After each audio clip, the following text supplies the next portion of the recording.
안녕하세요. 재테크는 유아수아처럼 데나리온 김강주입니다. 데나리온의 김일수입니다. 와, 요즘 많이들 혼란스럽죠. 경제가 혼란스러우니까, 그죠? 네, 우리의 일상은 알게 모르게 경제, 또 특히 투자와 관련되어 있는데 이게 꼭 투자를 내가 해서 관련되어 있는 것이 아니라 네, 투자는 곧 경제이기 때문에 경제가 혼란하다는 것은 투자 여부와 관계없이 많이 뒤숭숭해요. 그죠? 네.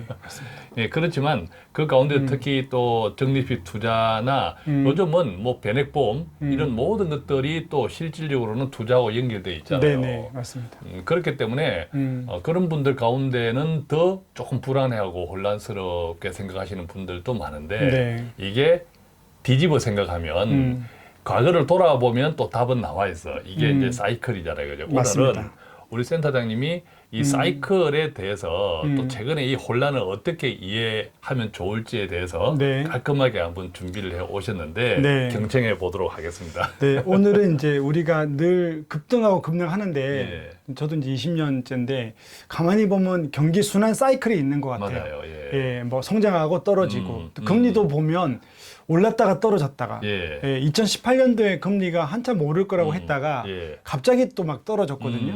그리고 또 뭐 코로나가 왔고 돈이 풀리고 막 이랬지 않습니까? 그러니까 사람들은 일반적으로 경제 사이클이 있다. 사이클에 따라서 투자 시장도 순환을 한다라고 네. 하면서 이론적으로 알고 있는데 네. 이걸 구체적으로 잘 적용하고 또 음. 구체적으로 이해하는 것은 조금 낯설어요. 그죠? 어렵죠. 그래서 네. 이것을 한 네 가지 케이스로 네. 준비해 주셨던데 네.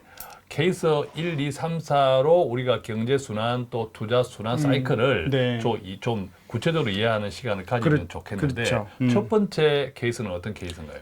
이 네 가지 케이스에 따라서 오늘 말씀드린 거는 몰빵하는 게 아니고요. 네 가지 케이스가 있을 때 어떤 투자를 조금 해봐도 되는지를 좀 예, 설명드리면 될 것 예. 같고요. 첫 번째는 그런 경우가 있죠. 성장률은 낮은데 인플레이션은 높다. 요즘 그런 때는 인플레이션은 높은데 요즘 기업 실적, 성장률, 경기 그렇죠. 침체 이런 것들을 좀 걱정하는 때는 그렇죠. 요즘 올해 그죠? 같은 경우는 인플레이션은 굉장히 높은데 성장이 안 되죠. 이게 이제 그 스태그플레이션 오느냐 스태그플레이션. 마느냐 막 근데 그 정도는 아니다고 이야기를 하는 거죠. 현재까지는 그 정도는 없다. 아닌데 어쨌든 네. 보면 이제 스태그플레이션 즉 성장은 낮으면서 인플레이션이 높은 것을 걱정하고 있는 거잖아요. 그죠? 네네네. 그 요럴 때는 어디다가 투자하면 좋은가 하면 그 물가 연계 채권이라는 게 있습니다. 물가 연동 네. 채권. 예, 왜냐하면 성장은 낮는데 인플레이션이 높은 것은 인플레이션이 높으면 일단은 물가가 올라가지 않습니까? 그렇죠. 예. 네, 물가가 올라가는 이유는 우리나라 같은 경우는 수입재를 쓰니까 뭐 곡물이라든지 뭐 원자재라 이런 것들이 올라가긴 하거든요. 그래서 이제 또 원자재 투자도 또 따로 이야기하겠지만 예. 일단은 성장이 낮는데 인플레이션이 있다라고 했을 때는 여러분들이 물가 연동 채권이 뭐지 이렇게 찾아보면 되는 예, 거죠. 물가 연동 채권은 우리나라도 있고 미국도 있고 그죠? 네, 네, 예, 네. 다양하게 있더라고요. 네. 예. 그 물가 연동 국채에 조금 관심을 가지면 좋다. 네. 예. 그래서 이제 여기는 채권인데 물가와 연동돼서 채권을 하는 거니까 올해도 수익이 좀 괜찮은 것 예. 같습니다. 네. 물가가 오르면 조금 더 그렇죠. 이자를 더 반영되는 주는 거, 이자를 더 주는 이자를 거니까요. 더 주는 네. 자, 그런 상품에 좀 관심을 가지면 네, 네, 좋다. 네. 그러니까 전체적으로 보면 채권에 조금 관심을 가지면 좋을 수 있다라고 또 이해도 되네요. 그죠? 네, 그렇게 예, 볼 수 있죠. 예. 네. 자, 그럼 이제 케이스 2. 네. 두 번째는 이제 성장률이 높은데 인플레이션도 높은 거죠. 성장이 높고 인플레이션이 높은 경우는 일반적으로 우리나라도 그렇고 신흥 국가들에게 있었죠. 그렇죠. 우리가 80년대 같은 네네네. 경우. 예. 그러면 그때 성장도 한참 높은데 인플레이션도 높으니까 이자도 그때 이자도 높고 고금리. 높죠. 예. 그리고 예. 이제 우리나라가 80년대를 지나서 이제 90년대, 2000년도는 중국이 또 그랬죠. 예. 그래서 세계 역사를 보면 고도 성장 시간에는 성장도 높은데 인플레이션은 높다. 그게 요럴 정상 때. 같아 보여요. 네. 그죠? 성장이 높으니까 월급도 올라가고 하니까 씀씀이도 해퍼지고 물가도 올라가고. 그렇죠. 네. 그러니까 선순환되는 구조가 정상적인 있는데 것 같아요. 그죠? 이럴 때는 어디가 괜찮은가 하면 원자재 투자가 괜찮습니다. 원자재라고 하면 아무래도 이제 기업 활동의 원재료가 되는. 그렇죠. 건설 경기도 살아나고 그런 많은 것들을 수입해서 예. 투입되는 거니까 예. 원자재 가격이 올라가는 개념이 예. 있는 거죠. 이럴 때는 이제 좀 원자재가 좀 낮다라고 생각하시면 됩니다. 일반적인 이때는 뭐 주식 투자도 보편적으로는 채권보다 그럼요. 좋지만 네. 그 중에서 또 원자재에 관심을 가지는 것이 조금 더 좋을 수 있다. 네. 이것도 원자재에 관심을 가지라고 하면 또 듣는 분들 가운데에서 내가 원자재를 어떻게 사? 이런 분들이 있는데 네. 원자재 투자는 또 어떤 원자재 방법들이 있나요? 투자는 뭐 ETF로 해도 되고요. 예, 펀드로 원자재 해도 되는 투자는 죠. ETF 로 네, 펀드. 그래서 뭐 예를 들면 피델리티, 광물 펀드 이런 것들이 있고요. 예컨대. 네, 그래서 뭐 그냥 선물을 그냥 한다든지 바로 WTI 중진류 이런 걸 사는 것들은 좀 반대고요. 원자재 이제 유가도 원자재 포함된다고요? 그래서 가능하면 여러분들 찾아볼 때 원자재와 연결된 뭐 곡물과 연결된 광물과 연결된 어떤 펀드나 ETF가 따로 예. 나와 있으니까 예. 그것들을 찾아서 하면 도움이 좀 되겠죠. 자, 그러니까 이제 케이스 2는 성장도 높으면서 인플레이션도 높다. 이게 당연한 현상인데 네네네. 어떤 의미에서는 정상적인 흐름이기도 한데 네. 이때는 이제 아까 첫 번째 케이스 1에서는 채권 쪽에 관심을 조금 가져라. 네네네. 두 번째는 반대로 주식 쪽에 관심을 좀 가지면 좋은데 그 속에서 또 원자재 쪽도 관심을 주의 깊게 좀 보는 게 좋다. 그렇죠. 주식이 이렇게 기본이죠. 해석이 되네요. 왜냐하면 경제 성장이 활발하고 음. 인플레이션도 있을 때는 주식이 기본으로 들어가고 예. 그다음에 원자재도 관심을 좀 가지라고 예. 이야기를 하고 있습니다. 자, 세 번째 케이스는요. 네, 세 번째는 이제 인플레이션이 낮으면서 음. 성장률이 높은 거죠. 이게 제일 좋은 케이스죠. 사실. 인플레이션이 낮고 네. 성장률이 높다. 그러네요. 가장 이상적인 케이스네요. 그러니까 신흥국을 넘어서 이제 개발도상국을 넘어서 선진국으로 갈 때 미국 같은 경우가 많이 그렇죠. 예. 저금리로 계속 형성이 되면서 성장은 높으니까 예. 기업 입장에서는 조달 금리가 굉장히 예. 싸니까 예. 투자가 활발해지고 그 활발한 투자로 또 성장이 이루어지는 거죠. 이럴 야, 때는 주식 투자 비중을 이때 높여야 되겠네요. 네, 그죠? 이때 높이는 거죠. 네. 예. 아까 두 번째 케이스에도 주식 투자에 관심을 가지는 것이 채권보다는 조금 유리할 수 있으나 네. 세 번째 케이스 지금 인플레이션도 낮으면서 성장률이 높다. 네. 이때는 어떤 의미에서는 당연히 주식 쪽에 관심을 가져야 아, 그럼요. 예. 네, 그래서 이제 미국이 지난 몇 년간, 10년간 많이 오렸던 게 이게 계속 유지가 된 거거든요. 이때는 이제 이자도 싸잖아요. 그렇죠. 저금리. 네, 그래서 그죠? 리먼 브라더스 이후에 미국의 금리들이 평균적으로 계속 5%부터 낮아졌거든요. 그래서 예. 제로 금리까지 오고 중간에 변동은 있었지만 그러면서 기업들에게 계속 재투자가 되고 예. 기술들이 성장되면서 미국의 주식이 많이 올랐다고 보면 되는 그렇군요. 거죠. 자, 그렇다면 이제 네 번째 케이스는. 네, 네 번째는 인플레이션도 낮은데 음. 성장도 없는 거죠. 야, 이때는 너무 암울해 보인다, 그죠? 네, 그래서 이런 좀 경제 침체기, 그 경기 순환기로 보면 예. 이 여기 밑에 있는 거죠. 예. 이런 데는 주식의 비중을 조금 낮추고 채권 비중을 좀 높이라고 이야기를 하죠. 왜냐하면 금리가 계속 떨어지는 그렇겠네요. 거니까. 지금 연준에서 우리가 또 세계 경제 전문가들이 걱정하는 것이 4번 케이스 같아요. 그러니까 지금 인플레이션을 잡기 위해서 네. 금리를 많이 올리는데 네. 그러다 보면 성장률도 낮아지는 것 아닌가. 떨어지는 거죠. 결과적으로 네. 인플레이션을 잡아서 낮아졌는데 네. 성장률도 같이 낮아져 버리면 그러니까 굉장히- 4번이 경기 침체로 간다. 그렇죠. 굉장히 위험할 수 있다. 네.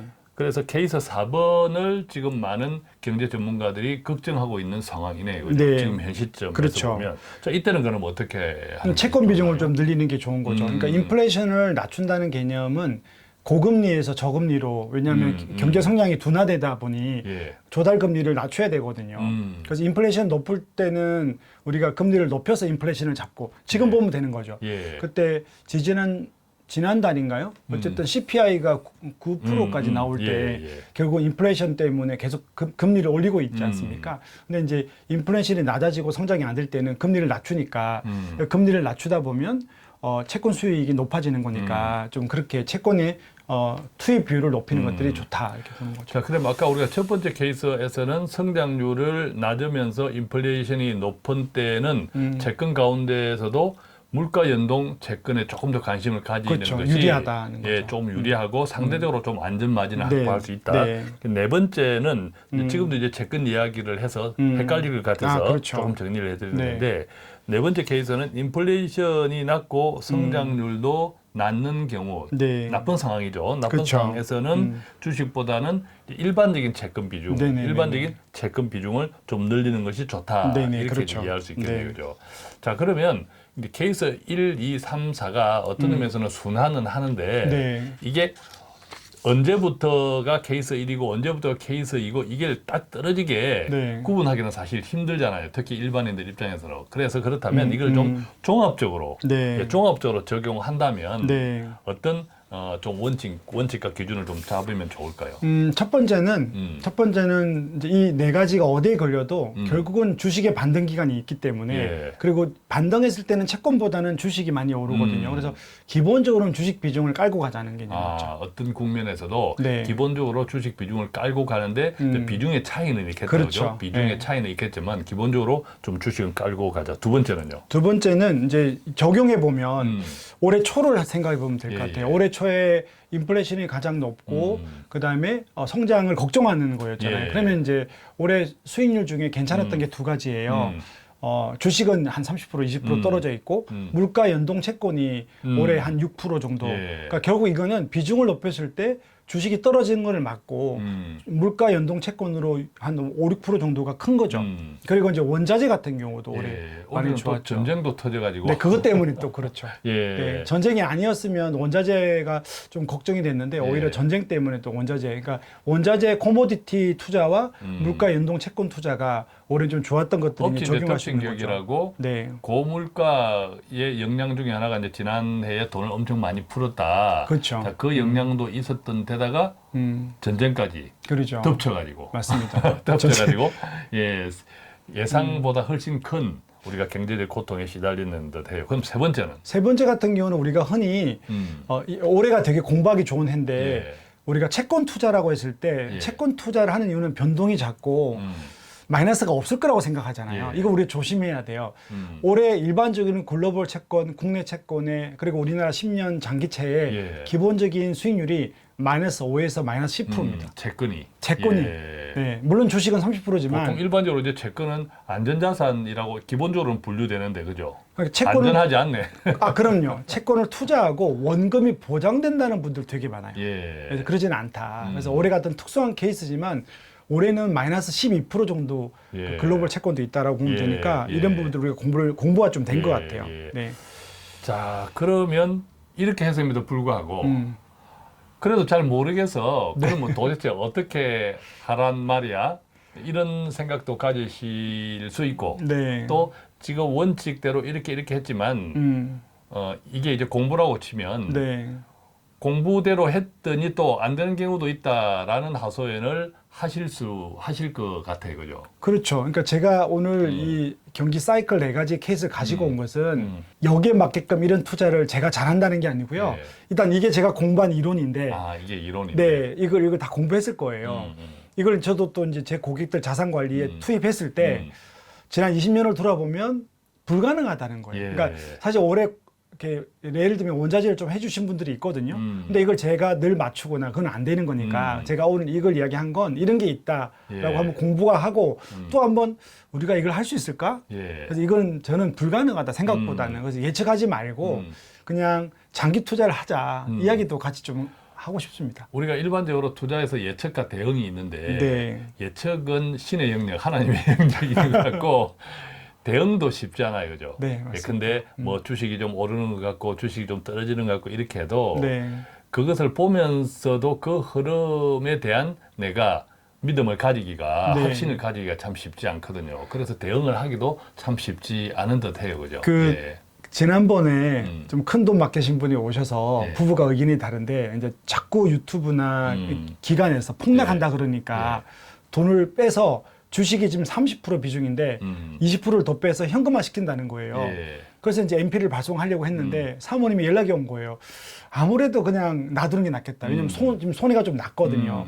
근데 어제 또 연락이 와가지고 안 바꿨거든요. 그리고 요 근래 또 많이 올랐지 않습니까? 그러니까 이게 마음을 이게 들여다보면 우리 마음이 일비하는 거예요. 예, 그렇죠. 예. 예. 근데 길게 보면 앞서 우리가 서두에 시작할 때 말씀드렸지만 길게 보면 결국 오르더라고요. 그럼요. 예, 오르는데 그 기다리는 시간 또 지금 우리가 케이스 1, 2, 3, 4 하면서 네. 약간의 어떤 포트폴리오 비중에 대한 관심. 그렇죠. 네. 그다음에 여윳돈 투자. 자, 그렇게 해서 결국은 오르더라라는 믿음 속에서 아까 첫 번째 우리가 이야기해 주었잖아요. 맞아요. 항상 주식은 깔고 있어야 된다. 깔고 있어야 됩니다. 깔고 있어야 된다. 벗어나면 안 됩니다. 그 비중의 조절의 차이지. 네네네. 주식은 조금 깔고 있어야 된다. 네네네. 항상. 네. 그런 것을 좀 염두에 두시면 네. 훨씬 수월하게 적용할 수 있지 않을까라는 네. 생각도 해봅니다. 그죠? 그렇게 보면 우리가 늘 이야기하는 투자에서 가장 안전한 건 없지만 그래도 그렇죠. 상대적으로 예. 안전하고 예. 좋은 건 저는 매달 음. 꼬박꼬박 보험하듯이 적립식 투자. 적립식으로 네, 주식이나 주식 시장에다가 넣는 게 조금 제일 편한 것 같습니다. 그러면 적립식 투자를 기본으로 하고 그죠? 네네. 경제 네. 1국면, 2국면, 뭐 케이스 1, 2, 3 상관없이 네. 항상 기본으로 하고 네. 그 다음에 플러스 알파는 본인의 어떤 경험이나 그쵸. 투자 체력에 따라서 조금 이제 플러스 알파는 각각 다르겠다 그죠? 그렇죠. 목돈이 특히 이제 목돈이 큰 돈이거나 음. 이제 은퇴를 했다 그러면 아까 말한 경제 순환에 따른 좀 포트폴리오를 예, 예. 좀 가져가 보는 건 예, 나쁘지 않은 예. 것 같습니다. 그렇군요. 자, 오늘 우리는 다양한 경제 흐름을 조금 더 쉽게 이해하는 시간을 좀 가져보았고요. 그렇지만 오늘 말씀드린 것은 일종의 이론입니다. 그죠? 네. 일종의 원칙이기도 하고 이것을 각자에게 적용하는 것은 결국 공부, 그 다음에 경험, 또 투자 체력이 아닌가 생각합니다. 어쨌거나 우리가 데나리온에서 투자 이야기를 마음껏 할 수 있는 것도 정말 은혜라고 생각하고 네. 나누는 이야기가 항상 우리 가정에 재정적으로 도움이 되기를 바라면서 오늘 이야기는 여기서 마치겠습니다. 고맙습니다. 감사합니다.